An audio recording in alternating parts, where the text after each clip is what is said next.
فيلمنا بيبدأ مع مجموعة أولاد بيبان عليهم إنهم مشاغبين، وبينهم الطفل هنري، وواحد منهم بيرمي لعبة على الحيطة فبتتكسر، وساعتها أبو هنري بيزعق لهم فبيجروا بسرعة وبيروح عشان يشيل اللعبة. بعدها بيروح لهنري وهو كبير جوه مكان غريب جدا، وبيكون محبوس وسط خزان مية، وبتيجي بنت تفتح الخزان وبتقوله إنها دكتورة إستيل مراته، وبتفهمه إنه فقد الذاكرة وفقد كمان القدرة على الكلام. وبيتفاجئ هنري لما بيشوف إن أعضاء جسمه الشمال مش موجودة، لكن إستيل بتركب له إيد إلكترونية ورجل صناعية، وبتطمنه إن قريب هيتعود عليهم. بعدها بتأمر آلة في السقف إنها تلون الطرف الصناعي ده بلون الجلد، ولما بيقوم هنري بيتسلموا الدبلة بتاعتهم، وبتاخده على أوضة تانية بيكون فيها شابين شغالين معاها عشان يختاروا له الصوت اللي هيتكلم بيه. وبنعرف إنهم في مختبر متقدم، وواحد منهم بيحاول يختار له تون صوت مناسب ليه عشان يستخدمه، بس فجأة بيسمعوا صوت الإنذار داخل المختبر والنور بيقلب أحمر، وده معناه إنه تحذير لوجود اختراق. في نفس الوقت بنشوف مجرمين بيكسروا الباب وبيدخلوا عليهم، وبيكون اسم رئيسهم أكان وشكله مختل، لأنه بيفضل يبص لهنري ويسخر منه ويسأله يا ترى شكله الجديد عاجبه ولا لأ.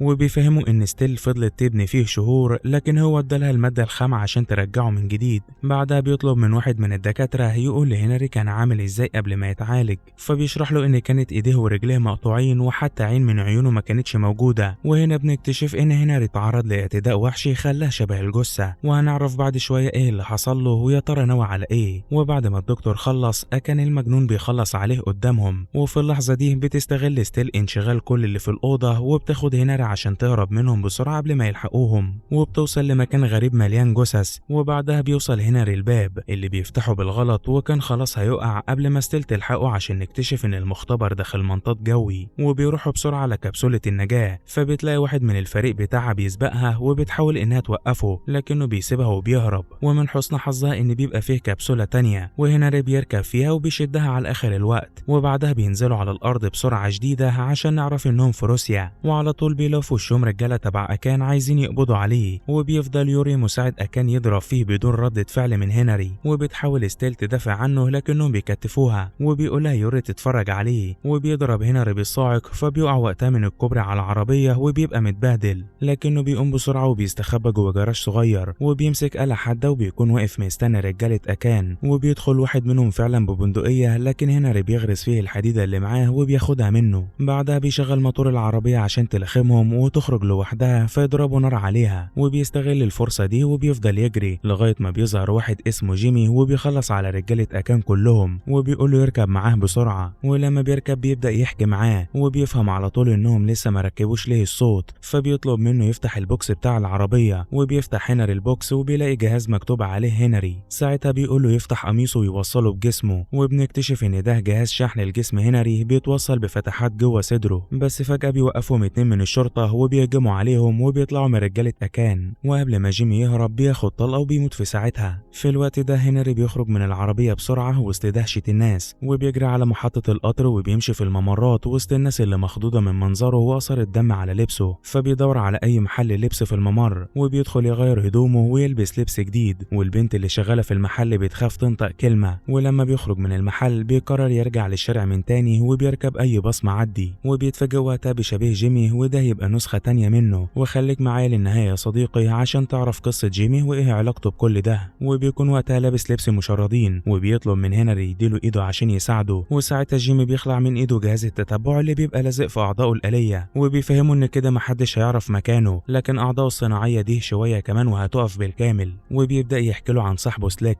وبيفهمه إن هو اللي ماسك تمويل كل أسلحته وممتلكات أكان، ومسؤول عن حاجات تانية كتير زي البطاريات والشحن. وبيطلب منه يقتحم بيته بعد ما عرفوا العنوان عشان يخلص عليه. ويفتح صدره هيلاقي تحت قلبه مضخة فياخدها ويجيبها له. وفي الوقت ده بيعدي شخص لابس لبس معدني جنب الباص، ولما جيمي بيبص عليه فجأة بيضرب نار عليهم بسلاح غريب، والنار بتمسك في جيمي. أما هنري فبيخرج من الشباك التاني للباص وبيكون متوتر جدا، وبيروح ياخد إزازة مية من واحد وبيطفي النار في دراعه. وبعد لحظات بيخرج جيمي اللي كان متبهدل، وبيموت في ساعتها من غير ما حد يلحقه. ولما بيجري في الطريق بيلاقي شوية شباب بيعوموا في البركة وقالعين لبسهم بره، فبياخد لبسهم وبيكمل جري لغاية ما بيوصل للعمارة بتاعت سليك، وبيكون فيه أمن جوه العمارة، وبالتالي مش هيقدر يطلع على السلم. بس مش بيضيع وقت وبيطلع على طريق الشبابيك كأنه سبايدر مان، وبيلاقي شخص ومراته جوه فبيعتذر لهم. وبيخرج من الباب بحذر شديد عشان ما يلفتش انتباه أي حد، لغاية ما بيفتح بيفتح الاسانسير فبيضطر يشتبك مع الامن، وبيمسك مناخير واحد بالكماشة عشان يخرج بيه، ومع ذلك بيضرب نار على كل اللي جاي في وشه ولكن بيلعب ببجي لغايه ما بيوصل لشقه سليك. ولما بيدخل بيلاقي فيها سيرفرات كتير، وسليك قاعد مكانه مش بيتكلم ولا بيتحرك وقدامه شاشه، فبيوقعه من على الكرسي وبيبدا يفتح لبسه من على منطقه الصدر. وفي اللحظه دي بنشوف الشاشه بتشتغل على ستيل مرات هنري، وهي بتحذره ان اكان هيبدا يعمل جيش من جديد ولازم يعملوا حاجه بسرعه. وبعدها الشاشه بتفصل، ولما بيرجع يبص لسليك بيلاقيه اختفى، وبيبدا هنري يجري وراه في كل حته في الشقه لغايه ما سليك بيهرب من الشباك، وهنري بينزل وراه وبيقع على العربيه والناس بتتلم عليه، لكنه بيقوم بسرعه وبيكمل جري ورا سليك وبيطارده في الشوارع لغايه ما بيقدر يمسكه. لكن وقتها سليك بيطلب منه ما يقتلهوش عشان هيقول له كلام مهم، بس جماعه اكان بتديله طلقه في راسه وبتخليها اشلاء، فمش بيكون قدامه غير انه ينفذ كلام جيمي، وبياخد الجهاز اللي تحت قلبه. وفي اللحظه دي بيتصل به شبيه جيمي اللي مش بينتهي، وبيطلب منه يجيله العنوان معين. ولما بيروح هناك بيبقى المكان عباره عن بار، وبيبقى جيمي بشكله الغريب. واثناء كلامهم هنري بيفصل خالص وبيقع على الارض، وبيحاول هنري يشحن طاقته بالبطاريه اللي جابها معاه بس بدون فايده. وبعد شويه بيظهر نسخه تانية من جيمي، وبيكون شكله هادي ومتزن، وبيقدر يشحن طاقه هنري وبيرجع تاني لوعيه. وبيقولوا ان هياخده للمختبر بتاعه، بس وقتها بيجيله اتصال وبيعرف ان اكان ورجالته وصلوا لمكانهم، فبيهرب بسرعه. وفي نفس الوقت بتفوق نسخه جيمي المجنونه وبيقول له يستعد كويس عشان المعركه، فبياخد هنري الاسلحه وبيطلع يشتبك مع رجاله اكان، وبيخلص على اي حد يلاقيه قدامه بسبب سرعه البديهه اللي عنده، لغايه ما بنتين بيوقفوه وبيطلعوا زمايل جيمي عشان كده بيساعدوه ضد رجاله اكان، لحد ما بيلاقي اكان نفسه في اوضه بيقتل شخص معين. واول ما بيشوف هنري بيسقف له وبيقول له ان ستيل معاه في العربيه ويحكي لها كل اللي عمله، وبيبدا يهجم عليه وبيبان انه عنده قدرات غير عاديه، وبيرميه من فوق لغايه ما بينزل عند الجراج، وبيلاقي وقتها جيمي مقتول. ولما بيقوم عشان يروح لستيل بيلاقي جيمي نسخه تانية خالص. وهنفهم بعد شويه ايه سر شخصيات جيمي الغريبه. وبيكون معاه واحد من رجاله اكان وبيفضل يهدده عشان يقول له اكان رايح فين. وساعتها البنتين بيجوا وبيتخانقوا مع جيمي بسبب اللي عمله في البار بتاعهم، ومع ذلك كلهم بيتحركوا على طريق ورا اكان. وبيمسك هنري السلاح وبيغربل العربيه الاولى لغايه ما بتنفجر، وبيعمل نفس الشيء مع العربيه التانية. بعدها بينط على التالتة وبيرمي قنبله على اللي جواها، فبيطير من فوقها على الموتوسيكل. وبعد ما بيقتل سواق العربيه الرابعه بيروح على العربيه الرئيسيه وبيطلع فوق عشان يكسر السقف برجله. واول ما بينزل بيخلص على اي حد يهجم عليه بطريقته. وبيشوف ستيل مراته وهي بتعيط وبتقول له انها كانت مفكره هتخسره للابد. وفي نفس الوقت اكان بيظهر على الشاشه وبيعتذر لهم عشان هيقطع اللحظه الرومانسيه دي، وبيطلب من يورو المساعد يسلم عليهم اللي بيضرب قنبله على عربيتهم. وبيدخلوا هما الاتنين عشان يضربوا هنري وبيهددوه بستيل. وتقريبا اكان بقى عامل زي اللهو الخفي بيظهر ويختفي براحته، وبيطلب من هنري يقف عند فتحه العربيه والا هيقتل مراته. ولما بينفذ كلامه بيضربوا الضربه القاضيه. وبيمر دقايق بنلاقي هنري مرمي في الغابه عشان رجاله اكان يدفنوه، بس فجاه بيهجم عليهم جيمي وبيدمرهم. وبيرجع يشحن هنري مره تانية عشان يفوقه. وبعد شويه بيفوق وبيطلب منه جيمي يروح وراه، لكن فجاه بيحصل هجوم عليهم، فبياخد هنري الاسلحه اللي كانت مع العصابه وبيهرب بسرعه لحد ما بيلاقي دبابه في وشه، فبيضطر يجري باقصى سرعه قبل ما توصل له. وبيطلع فوق الشجره، واول ما بتتحرك بينط فوقها على طول، وبيخلص على كل اللي جوه الدبابه واحد ورا التاني. ووقتها بتوصل مروحيه وبينزل منها جنود، بس هنري بيصطادهم واحد واحد وبيخلص عليهم. بعدها بيمسك الحبل عشان يطلع وبيضرب عليهم نار لغايه ما بيقطعوا الحبل وبيقع على الارض. وفي الوقت ده بيجيله اتصال من جيمي وبيبعت له عنوان عشان يروح عليه. واثناء ما بيتحرك بيظهر جيمي قدامه فجاه وكان متخفي، وبيقول له يمشي وراه لغايه ما بيوصلوا لمكان غريب جدا. ولما بيطلعوا للدور الثاني بنكتشف ان ده المختبر السري بتاع جيمي، وبيظهر فيديو على الشاشه فيه اكان وجيمي اللي شغال على مشروع الاستنساخ. وبيقدر جيمي يشيل من الجنود الذاكره والحواس بتاعتهم، لكن رفض يشيل الدوافع العاطفيه عندهم، وده اللي جنن اكان وخلاه ينتقم منه عن طريق جنوده. وفي الاخر كسر له عموده الفقري. وعشان نعرف ليه عمل كده بيظهر ساعتها جيمي الحقيقه على كرسي متحرك، وبنعرف انه عالم عبقري في مجال الاستنساخ. وبيفهم هنري انه ما شالش من الجنود الدوافع العاطفيه، لانه اكتشف ان كان عايز يستخدمهم لمصالحه الاجراميه، رغم ان المشروع كان بهدف علاج الامراض الميؤوس منها. وفجاه بيظهر كذا نسخه من جيمي، وبنفهم ان هو عمل نسخ كتير من نفسه بيتحكم فيها من على بعد عشان يساعدوا جيمي في مهمته والقضاء على اكان. بس فجاه جيمي بيكتشف ان المختبر بتاعه تم اختراقه، وبيكون ده من خلال جهاز تتبع في دماغ هنري نفسه. فبيتعصب جدا على هنري وبيلومه لان هو السبب وبيكلبشه، لكن هنري بيفك نفسه وبيدخل في خناقه كبيره مع نسخ جيمي الكتيره. لكن في الاخر هنري بيقدر يسيطر عليه وبيحاول يفهمه انه مش ضده،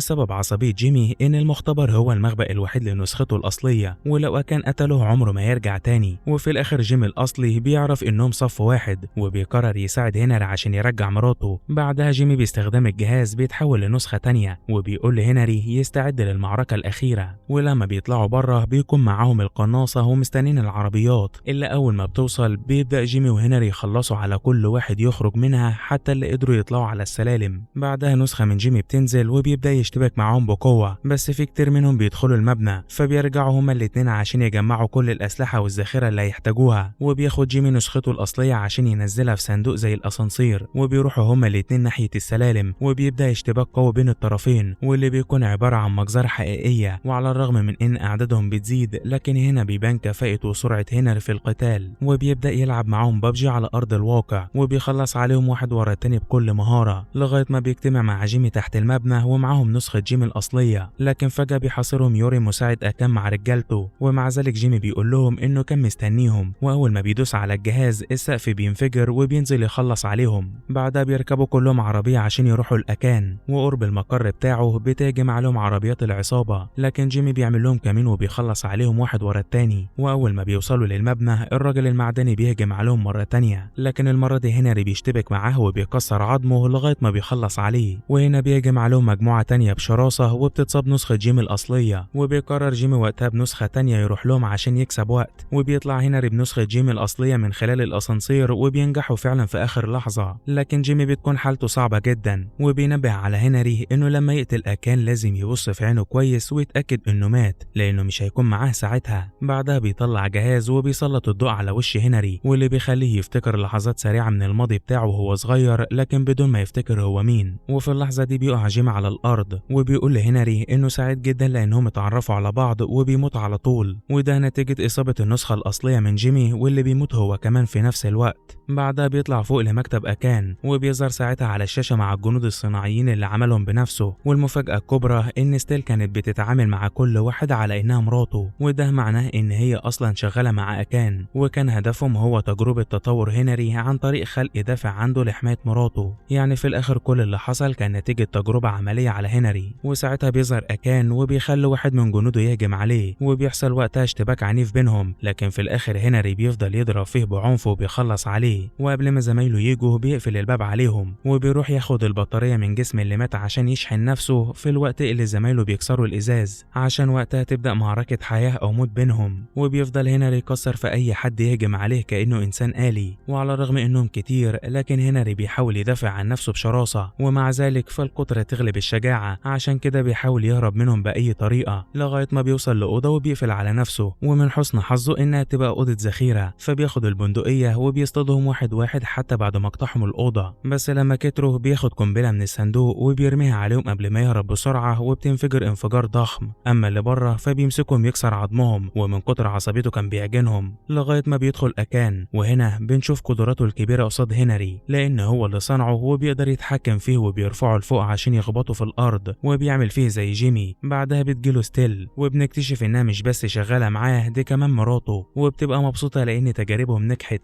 وبيقول له أكان إنه هيصنع زيه كتير، وكل واحد منهم هيكون فاكر إن ستيل مراته. في الوقت ده هنري بترجع له ذاكرته عن أبوه وهو بيتكلم عنه، وبيفهمه قد إيه هو بيحبه. وساعتها هنري بيفوق وبياخد سلك شائك وبيروح ورا أكان، وقبل ما يعمل له حاجة هنري بيهجم عليه بوحشية. بعدها بيمسك إيديه عشان يكسر كل صوابعه، وبيفضل يضرب فيه بكل عنف، وبيلف السلكة حوالين راسه عشان يخلعها. وقبل ما ستيل تهرب بيرمي الراس جوه الطيارة، وبيطلع وراها على طول عشان يوري لها اللي اتبقى من جوزها، لكن ستيل بتضرب عليه نار وبتصرخ عليه، لكن قبل ما تديله الرصاصة الأخيرة بيصدها بإيديه وبترتد مرة تانية فيها. وساعتها بتفقد توازنها وبتقع من على الباب، بس بتفضل متشعلقة وبتترجع عشان ينقذها، لكن هنري بيقفل عليها باب الطيارة عشان يخلص منها.